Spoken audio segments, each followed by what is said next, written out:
안녕하세요. 33살 여자입니다. 결혼한 지는 이제 1년 됐어요.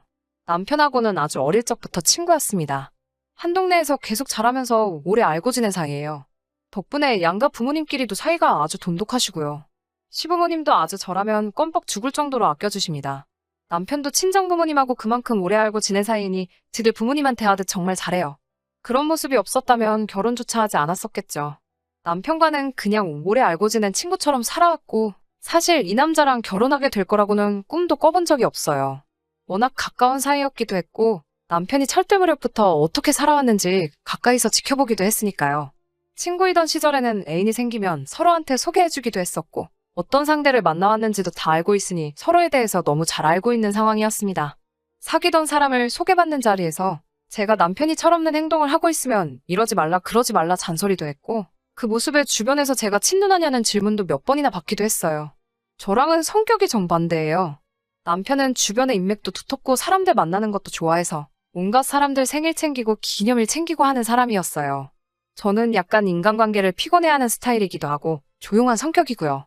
어릴 적에 남편이 농담처럼 제가 30살까지 결혼 못하고 있으면 지가 해준다는 식으로 몇 번 이야기했었는데 31살 되던 해에 그 약속을 기억했는지 저한테 정식으로 만나볼 생각이 없냐고 어디 길에서 들꽃을 꺾어 와서는 프로포즈를 하더군요. 그 말을 기억하고 있다는 게 로맨틱하기도 했고 오래 알고 지내 편한 모습이 좋았는지 그런 남편을 받아줬고요. 시부모님은 우리가 결혼하기로 했다는 소식을 듣고 쌍수를 반기며 환영해 주셨어요. 저라면 못난 아들 맡길 수 있다고 제발 사람 좀 만들어달라고 부탁하시더라고요. 남편은 결혼할 때 집은커녕 빚까지 있는 몸으로 왔습니다. 시가가 못 사는 편도 아니고 빚은 결혼할 때 다 정리해줘서 문제될 게 없었어요. 양가가 서로 막역한 사이다 보니 신혼집이나 혼수 같은 것들도 별다른 문제 없이 넘어갔습니다. 예단 같은 것도 생략했고 기타 결혼 비용부터 신혼집이나 혼수도 정확히 반반씩 계산해서 했으니 그 과정에서 문제가 생길 일은 없었어요. 어느 날 시부모님이 저에게 그동안 직장 생활하면서 모아둔 돈이 얼마나 되냐고 물어보시더라고요. 제가 모아둔 게 8천만 원 정도 되었는데 어느 날 시어머니가 1억이 든 통장을 저에게 건네주셨어요.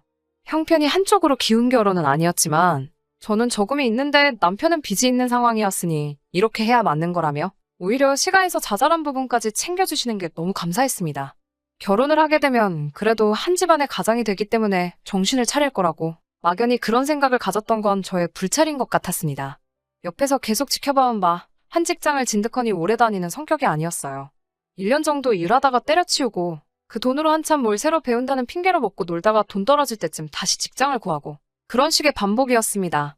결혼을 하면 달라질까 생각을 했는데 그 성격은 어디 가질 않더라고요. 결혼하고 나서 몇 달 되지 않아서 남편이 회사를 그만두고 집으로 돌아왔습니다.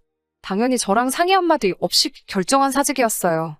누구한테 인터넷으로 돈 버는 사업을 배워왔다고 1년만 있으면 아주 호강을 시켜준다며 호언장담을 하더라고요. 시부모님이 결혼자금으로 주신 돈도 그대로 있고 한동안 남편이 벌이가 없더라도 그나마 다니던 직장에서 월급을 많이 받던 편도 아니었던지라 가게에 큰 타격은 없었습니다. 제가 잘 버는 편이기도 했기 때문에 그래도 스스로 뭔가를 해보겠다는 게 대견해 보여서 허락해줬어요. 그래도 당장 사업을 한다는데 돈 한 푼 없이 시작하게 하는 건 아닌 것 같아. 시부모님이 주신 돈에서 1,000만 원을 인출해서 사업자금에 보태라고 남편 계좌로 이체해줬어요. 단 공동으로 관리하던 통장은 제가 관리하기로 했고 남편은 수입이 생길 때까지 제가 한 달에 30만 원씩을 이체해주는 식으로 용돈을 받아 생활하기로 했습니다. 처음 2달은 열심히 하더라고요. 수입은 여전히 빵원에 가까웠지만 그래도 집에 오면 아직도 뭘 해야 한다고 딴짓도 안 하고 열심히 하고 있는 것처럼 보였고 용돈 쓰라고 줬던 돈이며 사업자금으로 준 돈도 단 한 푼도 쓰지 않고 그대로였습니다. 제 눈치를 본다고 집안 청소며 빨래며 이것저것 다 해놓았길래 그 모습도 장하다고 생각했습니다. 매번 사고뭉치에 애어른 같았던 남편이 모처럼 진중한 모습을 보여주니 그래도 뱉은 말은 지키는 사람이구나 하는 생각이 들었어요. 그런데 얼마 전에 아파트 단지에 남편이 총각인 시절에 저한테도 몇 번 소개시켜줬던 적이 있는 여자가 이사를 왔어요. 퇴근하고 집에 왔는데 현관문 앞에 여자 신발이 있길래 이 자식이 뭐 하는 건가 했는데 저한테도 민정이 알지? 하면서 우연도 이런 우연이 없다고 같은 동으로 이사와서 층마다 떡 돌리고 있는 와중에 만났다고 하더라고요. 저도 몇 번 만나본 사이라서 서로 아는 사이이기도 하고 사실은 남편이 저랑 결혼하기 전에 이 민정이라는 여자에게 관심이 있기는 했는데 민정이라는 여자는 당시 남편이 무능력하다고 단 한 번도 관심 가져준 적이 없었거든요. 당시에 둘이 연애를 시작하기는커녕 남편이 그렇게 쫓아다니기만 하다가 결국 흐지부지 된 걸로 알고 있어요. 그 뒤로 저도 만난 적은 없기는 하지만 민정 씨가 이사 온 이유가 결혼을 해서 왔다는 걸 알게 되었어도 별로 남편이 딴 생각을 하겠다거나 하는 생각도 안 했어요. 시가랑 친정이 근처이기도 하고 제정신이면 대낮부터 동네에서 딴짓하지는 않겠다고 생각했고 남편이 나쁜 마음을 먹었으면 제가 퇴근할 시간 맞춰서 이 여자를 집에 보냈겠지 하는 생각도 들었습니다. 그 뒤로 주말에 남편하고 장 보러 나가서 민정 씨네 부부를 만나기도 했는데 남편하고 꼭 달라붙어 있는 모습도 너무 사이가 좋아 보였기 때문에 그런 의심을 한 적은 한 번도 없었어요. 무엇보다 민정 씨 남편은 대기업에 다니고 있어서 제 남편과는 비교할 수가 없었거든요. 그러던 어느 날 몸이 조금 감기 기운이 있는 게 이상해서 진료소 들려서 검사를 받고 평소보다 조금 일찍 집에 들어왔는데 집에 아무도 없더라고요. 제가 평소 퇴근하는 시간 1시간 전쯤 되니 남편이 그제서야 집에 들어오더라고요. 어디 다녀왔냐고 물으니 버벅이면서 잠깐 밖에 볼 일이 있어서 나갔다 왔다고 하더라고요. 그러다가 언젠가 혹시나 하는 마음에 남편 계좌 내역을 살펴봤어요. 요 몇 달간 한 푼도 쓰지 않은 돈을 요 근래에는 꽤 많이 썼더라고요. 그렇다고 어디 이상한 데 다녀온 건 아니고 기껏 해봐야 동네 식당이나 카페, 백화점, 푸드코트 같은 데서 사용한 거래 내역만 있더라고요. 평소에 남편이 동네 김밥집은 그렇다 쳐도 카페나 푸드코트 같은 데는 자주 가는 스타일은 아니라서 그날 남편을 불러 어디다가 돈을 쓴 거냐고 물어봤습니다. 그런데 제가 계좌를 조회해봤다는 사실을 굉장히 불쾌하게 생각하더라고요. 내 돈 내가 쓴다는데 뭐가 불만이 있냐는 듯이 짜증을 내기 시작했습니다. 그러면서 하는 말이 맨날 집에만 갇혀있다가 오랜만에 친구 만나서 밥 한번 커피 한 잔 사 먹을 수도 있는 거 아니냐고 따지더라고요. 어떤 친구를 만났길래 평생 가지 않던 카페를 매일같이 가고 외식까지 하느냐고 물으니 버벅이다가 그 친구가 민정 씨인 걸 실토하더군요. 사실 남편 입에서 민정 씨를 만났다는 말에도 별 의심 같은 건 하지 않았어요. 단지 집에서 시가나 처가도 가까이 있고 민정 씨도 같은 아파트 단지에 살고 있어 동네 사람들 보는 눈도 있으니 단돌이 잘하라는 식으로 주의를 주려고 했을 뿐입니다. 그런데 남편의 태도가 알겠다고 대답을 해도 모자랄 판에 오히려 목소리가 점점 커지더라고요. 남자가 사회생활을 하다 보면 나가서 사람도 만나고 할 수 있지 않느냐고요. 그 말에 어이가 없어서 네가 결혼 전에 좋다고 쫓아다니던 여자가 신혼살림 차려서 이사 왔는데다가 남편이 와이프 없는 동안 그 여자를 만나고 왔는데 이 정도로 넘어가주는 와이프가 세상 천지에 어딨냐고 적반하장도 작작하라는 식으로 되받아쳤어요.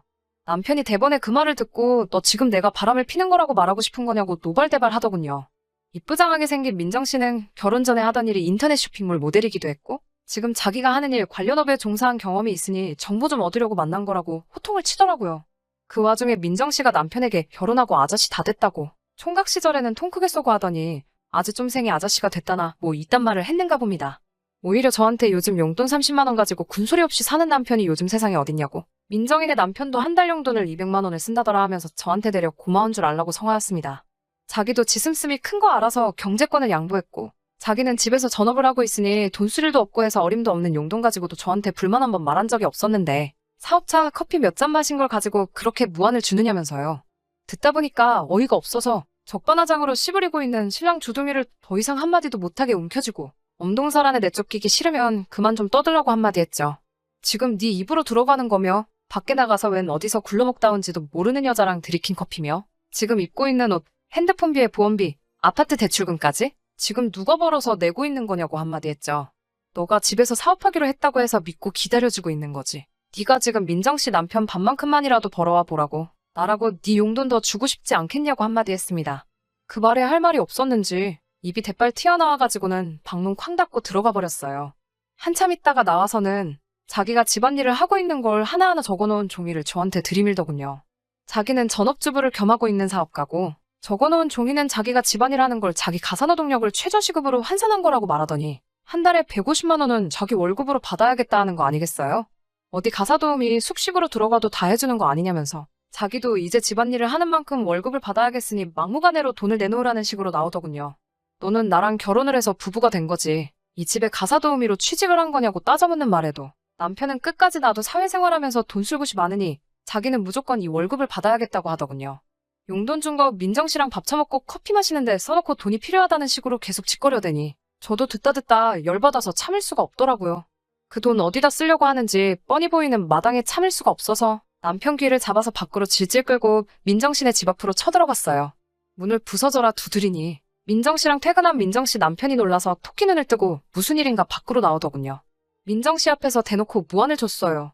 저는 이런 남편 필요 없으니 이 집에서 월급 주고 가사도우미로 쓰라고. 보아하니 민정 씨랑 커피 마시고 점심 먹고 싶어서 돈이 필요한가 본데 이 집에서 데려다 갔으면 같이 점심도 먹고 좋지 않겠냐고 했습니다. 민정 씨가 자기 남편 안색 한번 살피고 당황한 표정을 짓더니 억울하다는 식으로 말을 했어요. 자기도 싫다고 하는데 자꾸 낮에 만나자 해서 안 그래도 조만간 저한테 따로 말을 하려고 했다고 하더라고요. 민정 씨가 뭔가 구린 걸 걸려서 하는 말이 아니라 진심이라는 게 느껴졌어요. 생각해보니 민정 씨가 진짜 남편을 뜯어먹으려고 했다면 동네 카페에서 커피만 마시는 정도로는 끝나지 않았겠다는 생각이 들더라고요. 두 사람 보기에 정말 제가 다 쪽팔려서 죽을 뻔했어요. 이쯤 했으면 됐다 싶어서 집으로 남편을 다시 끌고 올라왔는데 아무리 생각해도 참을 수가 없어서 시어머니가 주신 통장을 들고 시댁으로 향했습니다. 시부모님 앞에서 여태 있던 일 전부 설명드리고 이 돈은 아무래도 그냥 뒀다가는 남편이 홀랑 날려먹을 것 같으니 시어머니께서 다시 관리하시는 게 맞겠다고 하고 돌려드렸어요. 그리고 어차피 결혼할 때 양가에서 반반씩 다 해줬으니 이참에 아주 통장도 따로 관리했으면 좋겠다고 말씀드렸습니다. 남편에게는 집안일은 내가 퇴근하고 와서 해도 되고 네 말대로 사람 불러다가 써서 하면 되니까 아예 손도 대지 말라고. 대신 너가 집에서 축내는 살갑시며 보험금에 핸드폰비랑 아직 남아있는 대출금까지 정확하게 반으로 갈라서 내라고. 사채를 끌어다 쓰든 어디 가서 가사도우미를 하든 막노동을 하든 그건 내가 알 바 아니라고 했어요. 한참 제 말을 듣고 계시던 시아버지가 창고에서 웬 학기채를 꺼내오시더라고요. 남편이 그걸 보자마자 제 앞에 무릎을 꿇고 잘못했다고 싹싹 빌기 시작했어요.